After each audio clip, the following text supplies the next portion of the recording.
د اونۍ له جلال آباده ریپورټونو کې ویل کېدل چې یو کس پر یو 6 کلن ماشوم د جنسي په تور یا تیري په تور نیول شوی و. تورن کس ویل کېدل چې د یوه ځایي زورواکي ساتونکی دی. جګړه ځپلی افغانستان د ماشومانو لپاره یو تر ټولو ناوړه هیواد بلل شوی دی. څو موده وړاندې بیا د افغان بشري حقونو کمیسیون په خپل ریپورټ کې ویلي وو دغه هیواد کې نږدې 14 سلنه کارګر ماشومان له جنسي ځورونو سره مخامخ دي. ستاسو غږ کې نن پر دې خبرې کوو چې له جنسي ځورونو او نورو خطرونو خپل ماشومان څنګه خوندي ساتلی شي. نو ستاسو سره په بېلابېلو لارو هم خبرې کوو. راځئ ورشو د خپرونې پیل کې کابل ته. ښکلا زادران چې حقوق لوستي دي، بخښنه غواړم چې دا له تروسه د تماس نه دی بشپړ شوی. ورځو یو بل تماس ته چې عمران ټکر له پېښوره د ټلیفون پر کرښه دی. نو عمران، که د 13 جنورۍ مو په یاد وي د پنجاب قصور کې پر یوې ماشومې نجلۍ جنسي تیري او دغه راز بیا د وژلو پیښې ټول پاکستان او ان د نړۍ بېلابېلې برخې وبوږنولې. څومره هغې پیښې اوس پاکستان کې دننه او بیا په تېره پښتونخوا کې خلک هېښ کړي دي او د ماشومانو خوندیتابه ته پام زیات شوی؟ ډېره مننه. خبره دا ده چې زموږ بدمرغي دا ده چې کله زموږ مخې ته پیښه راشي هغه وخت کې خو موږ اوازونه ډېر زیات اوچته وو، حکومتي مشرین په حرکت کې راځي، عوام هم په حرکت کې راځي. خو چې څه موده څه وخت تېر شي نو بیا دغه ټول څیزونه چې خاموشه پاتې شي موږ د بلې پیښې انتظار کوو او د هغې د مخنیوي لارې چارې نه لټوو. نو زما په خیال همدغه مسله د ډېر وخت راځي دغه شان روانه ده. خو که تاسو په خپله پېښور کې د پښتونخوا بېلابېلو سیمو کې راته کیسه وکړئ، داسې مؤسسې او یا انجیوګانې شته چې د ماشوم ځورونې په هکله کمپاینونه وکړي، خلک په دې پوه کړي چې ماشوم څنګه باید خوندي شي او څومره اغېز دوی کولی شي ولري؟ بلکل. د ډېرې وخت داسې ادارې شته دی چې هغوی کارونه کړي دي، کوي هم او خصوصي طور باندې په خیبر پښتونخوا کې په حکومتي سطح باندې یو اداره جوړه ده چې هغې ته خیبر پښتونخوا چایلډ پروټیکشن اینډ ویلفیر کمیشن ویلی شي چې هغې ته قانوني حیثیت حاصل دی او هغوی دغه اداره جوړه کړې. خو د هغوی ته حکومتي توجه پکار ده. هغوی ته اوسه پورې با اختیاره اداره نه ده جوړه کړې شوې، هغوی ته اختیار نه دی ورکړی شوی، هغوی ته وسایل نه دي ورکړی شوي. نو هغه کمې موږ محسوسوو چې هغه حکومتي ملکیت نشته دی که نه، او د هغوی سره هغه مرستیال چې دي نو هغه هم د مایوسۍ شکار دي. نو تاسو که راته وایئ چې په لاندې ډول که راته وایئ چې څوک باید څه وکړي، حکومت که خلک او دغه راز میندې پلرونه په کورونو کې دننه دوی ډېر دنده او یا مسؤلیت لري چې خپل ماشومان خوندي وساتي؟ بلکل. داسې ده چې حکومت مثال خو د مور پلار دی، ټیک شو، او اول او آخر ذموار چې دی هغه حکومت دی. نو اوله ذمواري خو د حکومت ته چې هغه داسې ګامونه پورته کړي چې هغه یو نظام جوړ کړي، څنګه نظام چې زموږ د تعلیم دی، د صحت دی، نو هغې ته موږ انګریزۍ کې چایلډ پروټیکشن سیسټم ویو که نه، او د هغې دپاره قوانین شته، په موافقي سطح مرکز باندې هم شته، په صوبایي سطح باندې هم شته، او دغه کمیشنونه چې جوړ شوي، ادارې چې جوړې شوي نو دا د قانون لاندې جوړې شوي. په بدمرغي دا ده چې لکه دغې ته د حکومتي پاملرنه په داسې شکل کې نشته. ستاسو په باور چې حکومت ډېر پام نه کوي، یعنې حکومت باید ډېر کار وکړي؟ عمران ټکر و له پېښوره را سره خبرې کولو. ورځو کابل ته. هلته ښکلا زادران چې د حقوقو پوهنتون یې لوستی دی، د انټرنیټ له لارې را سره ملګرې ده. مېرمن زادران، که تاسو راته ووایئ چې له قانوني پلوه مسؤلیت د چا ډېر دی، حکومت او که په ټولنه کې خپله کورنۍ دا مسؤلیت پر غاړه لري چې خپل ماشومان خوندي وساتي؟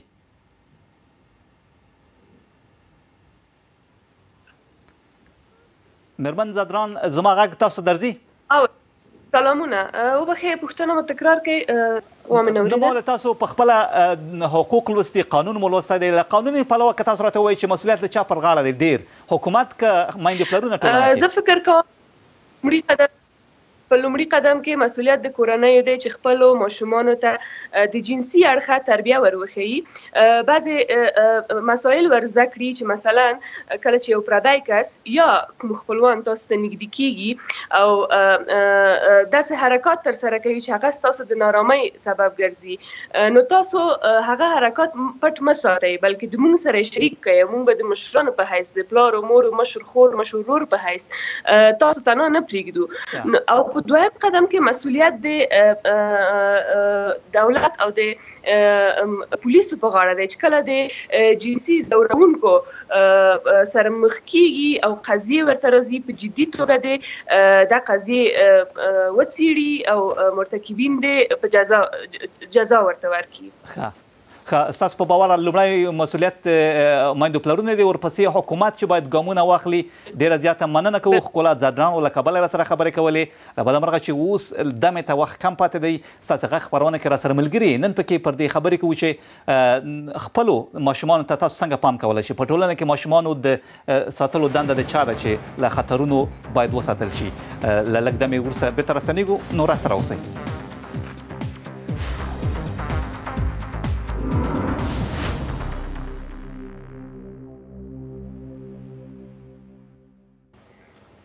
د بي بي سي ستاسو غږ خپرونه ته بیا هم ستړي مه شئ. نن پکې پر دې خبرې کوو چې له جنسي ځورونو او نورو خطرونو خپل ماشومان څنګه خوندي ساتلی شي. بیا به هم ستاسو سره پر بېلابېلو لارو خبرې کوو. ورځو لومړی کندهار ته له هغه ځایه ګل احمد کمین د انټرنیټ له لاره سره ملګری شوی دی. ښاغلی کمین، که تاسو راته ووایئ چې په بېلابېلو رپورټونو کې موږ اورو ګورو چې افغانستان د ماشومانو لپاره تر ټولو ناوړه هېواد بلل کېږي، هلته دوی خوندي نه دي. څنګه دغه حالت بدلېدی شي ستاسو په باور؟ سلامونه درته وړاندې کوم تاسو او ستاسو د نورو اورېدونکو ته.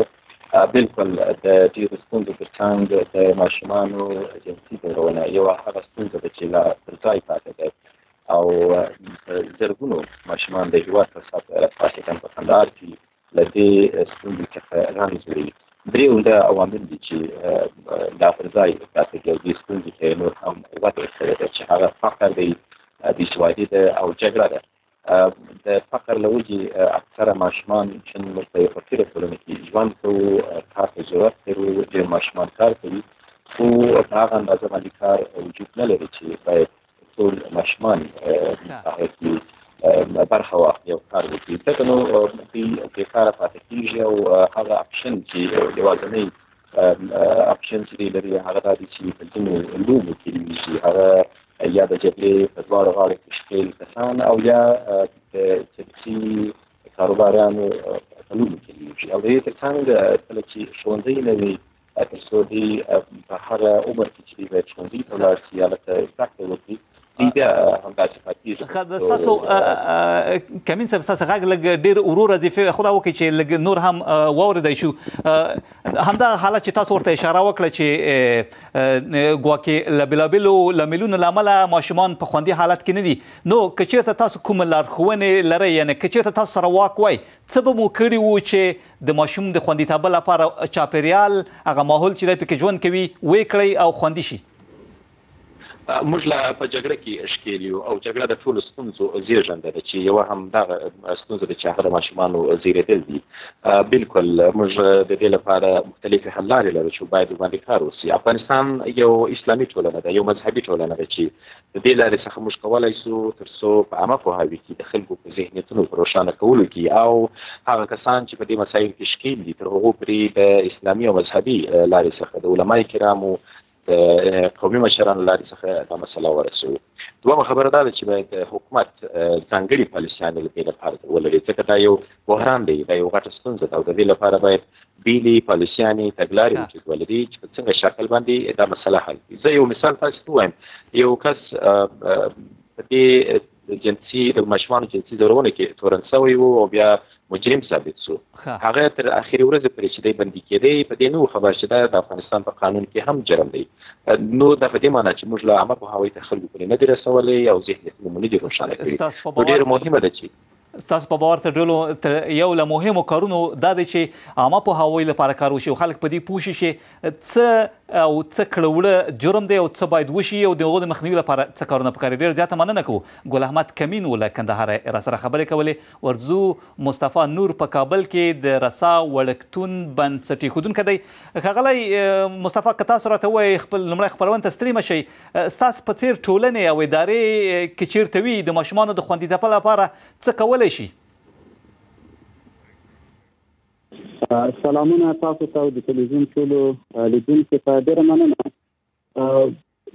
په کابل کې خصوصا په افغانستان کې زموږ لوی مشکل دا چې ستره خبر باید تعصب څخه یعنې متاسفانه چې په افغانستان کې د ماشوم روزنې یو داسې بنسټ چې واقعا د ماشومانو په روزلو کې ښه رول ولري کار نه دی شوی نسبت هغه اهمیت چې ماشوم لري. نو بنسټونه وړکتونونه مکتبونه غټ رول لوبولی شي په دې برخه کې. لکه څنګه چې زادران خور ویل لومړی مسؤلیت کورنۍ ته متوجه دی چې کورنۍ باید ځینې ابتدایي لارښوونې زده کړي، ځینې روزنې دي چې کورنۍ واخلي او بېرته یې ماشوم ته انتقال کړي. هغه اطلاعات چې خپله کورنۍ باید پیدا کړي دا ډېر مهم اړخ او ډېر اغېز لري. بیا راسي د وړکتونونو او مکاتبو حالتونو ته دلته په ورکتون کې په افغانستان کې مصطفی نور که دا راته وایي ستاسو د ټلیفون کرښه همداسې ډېره رڼا نه ده، که په لنډو کې دا راته ووایي چې داسې کړنلار لارې چارې شته دي چې همدغسې وړکتونونو ښوونځیو ته په ګوته شوي وي چې دغه چارې سمې دي او دغه چارې ناسمې دي او د هغوی سره حساب کتاب وشي چې کله په وړکتون کې او دغه راز ښوونځیو کې ماشومان ورشي په خوندي چاپېریال کې زده کړې وکړي. بالکل شته دي. ځینې باید قوانین وضع شي د وړکتونونو لپاره، د مکاتبو لپاره د دولت له لارې خپل قانونونه باید دا ترلاسه کړي. اصلا دلته کله چې کومه کورنۍ خپل اولاد وړکتون کړي چې مکتب ته کړي تر شانه پوښتنه نشته د دوی استاد دا څنګه روزل کېږي. دلته فقط دوی فکر کوي چې وړکتون یوازې د ساتلو ځای دی نه د روزلو ځای، او دلته وړکتونونه خپله مسؤلیت لري چې باید ځینې روزنیز سیمینارونه د کورنیو لپاره جوړ کړي. ځینې کارتون مصطفی نور له بده مرغه چې ستاسو د ټلیفون کرښه ډېره روښانه نه ده، خو دا وکړه چې اوریدونکي او د ټلویزیون زموږ خپرونې کتونکي څه پوه شوي او ستاسو غږ یې لږ سم اورېدلی وي. مصطفی نور له کابله سره خبرې کولې. همدا پوښتنه موږ پر فیسبوک هم له تاسو سره شریکه کړې وه. بېلابېل نظرونه راغلي دي. ورځو لومړی خالد حقمل خبر راخلو چې دا وایي ماشومانو ته باید له وړکتوبه د ځینو حساسیتونو په هکله روزنه ورکړل شي. د دې ترڅنګ په کار ده چې په ټلویزیون یوازې د هغو خپرونو لیدو ته پرېښودل شي چې د ماشومانو لپاره ځانګړي وي. بل نظر هم راخلو. باز محمد منګل په کلي کې زما په اند ښه لاره د ماشومانو بوخت ساتل دي. د ساتیرۍ پر مهال باید تر نظر لاندې وساتل شي او هغو ځایونو ته پرې نه ښودل شي چې دی وایي دوی ته ښایي پکې خطر وي. عبدالوفي بیا لیکي چې په دې برخه کې د کورنیو پاملرنه هم تر ټولو مهمه ده. همدا نظرونه بېلابېل نظرونه چې تاسو پر فیسبوک راته پرېښي وو. زیارمل حمیدي له خوسته د ټلیفون پر کرښه سره ملګری دی. ښاغلی حمیدي که تاسو راته وایي چې پر جنسي ځورونو سربیره نور ناوړه کړوله هم کېدای شي په ټولنه کې خپاره وي، خلک ورته پام نه وي یا ورته پام وي، لکه د ماشومانو وهل، ډبول یا د هغوی ذهني پلوه ځورول. ذهنیتونو کې څومره بدلون یا څنګه بدلون راتلی شي چې بدو کارونو ته بد وویل شي او د هغو مخنیوی وشي؟ اول سلامونه تاسو ته او ستاسو درنو لیدونکو او اورېدونکو ته. لکه څه ډول چې د جنسي ځورونې او نورو نابلینو برخه باندې ماشومانو باندې بحث دی، ممکن هغه مهال د خلکو په اذهانو کې بدلون راتلی شي چې کله موږ په یو ټولنه کې سواد زده کړې ته پام وکړو. یوه ټولنه چې بې سواده وي، زده کړې پکې نه وي، ناپوهي وي، جهل وي، فقر وي، همدارنګه بېوزلي وي، بیکاري وي، نو هغه ټولنه کې هېڅ کله د خلکو په اذهانو کې داسې یو تغیرات نشي راتلی چې له مخې دوی خپل ماشومانو ته هغه لومړني حقونه چې اسلام ورکړي، قانون ورکړي، هغه ورته ورسوي.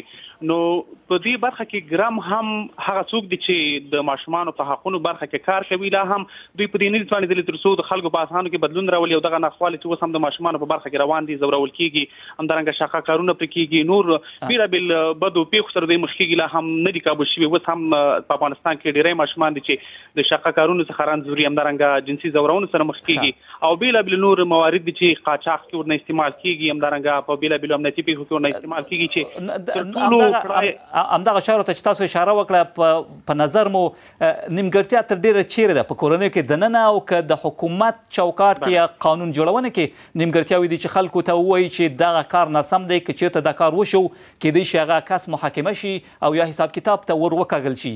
نیمګړتیا تر ډېره کوم ځای کې ده؟ بله تر ټولو اول ابتدا شروع خو د ماشومانو د روزنې د کورنۍ نه کیږي کچېرته مایندې او پلرونه په ټوله کې د خپل ماشومان ته ښه څارنه وکړي ښه نظارت وکړي ښه سالمه روزنه ورته ورکړي دوی په راتلونکي کې په ټولنه کې د بد کړنو ناوړه همدارنګه ناوړه دغه بد زورونې چې دي یا هم تاوتریخوالي سره چې مخ کېږي دې سره به نه مخ کېږي خو اما اوس چې موږ ستاسو ټولنه د یو جنګي حالات نه تېرېږي یو انزوا حالات نه تېرېږي په دې برخه کې ګرام هغه څوک دي چې لا هم په دغه برخه کې دي نه توندلي حکومت په دې کې ګرام دی چې قانون کې د ماشومانو په برخه کې په وضاحت راغلي چې ماشومان غو لومړني حقونه باید ورته ورسیږي ولا هم حکومت په دې نه توانېدلی تر څو ماشومانو ته حقونه ورکړي لا هم هغه بیکاري بېوزلي د ډېریو کورنیو دا لامل شوی دی چې ماشومان اوس هم د شقه کارونو باندې بوخت دي دغه شقه کارونو دغه د ناوړه رواجونو یا هم دغه د زورونې څخه د خلاصون لاره یوازې د حکومت سره ده که چېرته دوی جدي شي دغه برخه کې کار وکړي په اسانۍ سره کولی شي دغه برخه کابو کړي اما دوی نه دي توانېدلي دوی اوس هم پړه دي په دغه برخه کې ګرمتیا ډېره په حکومت او خاص ډول باندې په والدینو هم ده چې والدین هم د خپل ماشومانو ښه نظارت او څارنه باور تر ټولو لومړی دنده د حکومت او ورپسې کورنۍ او میندې پلرونه د خپل ماشومانو د ساتنې او خوندي کولو چاره باید دوی پر غاړه واخلي ډېره زیاته مننه زیارمل حمیدي و له خو سره خبرې کولې ستاسې غږ خپرونې وخت مو نن هم دومره ونن مو پکې پر دې خبرې کولې چې له جنسي ځورونو او نورو خطرونو څنګه ماشومان ساتلی شي نو تر بلې خپرونې مو علامات وخت مو نیکمرغه